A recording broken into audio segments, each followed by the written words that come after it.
Sejak zaman revolusi kemerdekaan 45, tugas menata kebersamaan dibebankan kepada lembaga TNI AD sebagai tugas pokoknya. Namun, dalam perkembangannya, tugas pokok itu dilimpahkan menjadi tugas pokok komando teritorial, yaitu Kodam, Korem, Kodim, Koramil, dan Babinsa dengan unsur-unsurnya. Tidak ada sejengkal tanah pun di wilayah NKRI yang luput dari sentuhan penataan kebersamaan. Seluruh bumi Nusantara terbagi habis, baik di daerah pedalaman, daerah perbatasan, maupun daerah terpencil lainnya.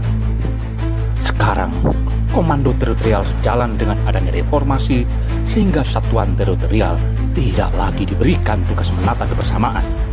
Tugas itu telah dicabut oleh para politikus reformasi sesuai cetak biru yang dibuat politikus tertentu. TNI tidak perlu didukung dengan anggaran yang cukup. Kekuatan dan kemampuannya harus dikerdilkan agar TNI tidak mempunyai posisi tawar yang tinggi terhadap politikus reformasi. Tugas untuk penataan kebersamaan, menebar benih-benih persatuan dan kesatuan sudah diambil dari TNI. Demikian juga dengan kegiatan deteksi dini dan pencegahan dini untuk menghilangkan rasa permusuhan, bukan lagi tugas dari satuan teritorial. Sekarang, tugas-tugas itu dibebankan pada para tokoh-tokoh politikus dan tokoh negarawan Indonesia yang merasa terpanggil terhadap tetap tegaknya NKRI. Tugas intelijen teritorial untuk mengetahui secara dini kerawanan daerah tidak tergarap lagi. Padahal kerawanan daerah itulah yang akan digarap oleh gerakan politik mempermasalahkan perbedaan. Gerakan yang dilakukan oleh agen Zionis, komunis, dan separatis sebagai kendaraan politiknya. Tugas untuk keamanan dan ketertiban masyarakat jelas ditangani oleh Polri, tetapi tugas keamanan negara seperti yang diuraikan tersebut di atas masih memerlukan payung hukum. Dalam keadaan sekarang, kita sering dikejutkan dengan jatuhnya korban jiwa yang cukup banyak di sana-sini. Beberapa contoh diantaranya yaitu berbagai peristiwa di Palu, di Ambon, Kalimantan Tengah, Lampung, dan lainnya di masa lalu. Semuanya serba mengejutkan. Apakah benar tidak ada lagi yang mengetahuinya? Atau ada yang pura-pura tidak tahu karena takut disalahkan? Bahkan mungkin ada yang lebih baik diam karena sudah bukan tugasnya lagi. Seharusnya sejak dini ada susunan petugas yang diberi mandat melaksanakan pendeteksian untuk mencegah perpecahan. Intelijen teritorial yang melekat pada lembaga satuan teritorial diperlukan.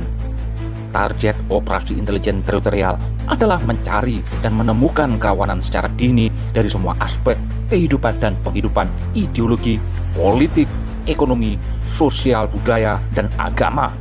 Kerawanan bisa berasal dari semua aspek kehidupan dan penghidupan.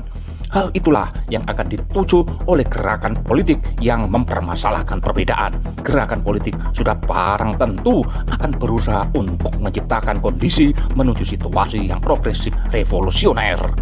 Tugas selanjutnya adalah mencari jawaban dari UUK, unsur-unsur utama keterangan mengenai situasi serta kondisi kehidupan dan penghidupan, terutama kerawanan dalam berbangsa dan bernegara di tengah masyarakat. Pertanyaannya muncul antara lain, apakah masyarakat masih setia kepada nilai-nilai luhur bangsa? Jika jawabannya tidak, perlu dicari apa sebabnya dan bagaimana mengatasinya. Pertanyaan lain yang timbul, apakah promotorang meningkat sehingga meresahkan masyarakat? Jika iya, siapa pelakunya dan apa motifnya? Apakah bentrokan yang terjadi merupakan gerakan politik terencana oleh sekelompok orang untuk mencapai tujuannya? Seandainya jawabannya iya, maka siapa dalamnya, apa maksud dan tujuannya, termasuk mereka yang sangat berkeberatan dengan revisi UU TNI.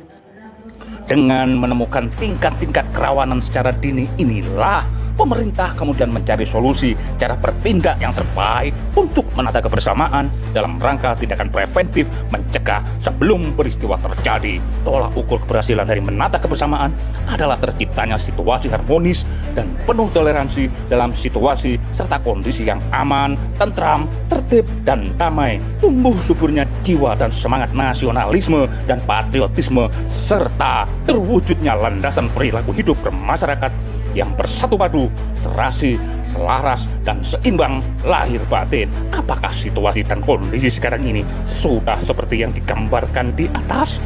Ternyata tidak demikian. Pertanyaannya adalah mengapa? Mengapa mereka sangat ketakutan? Mereka sangat ketakutan dengan revisi UU TNI.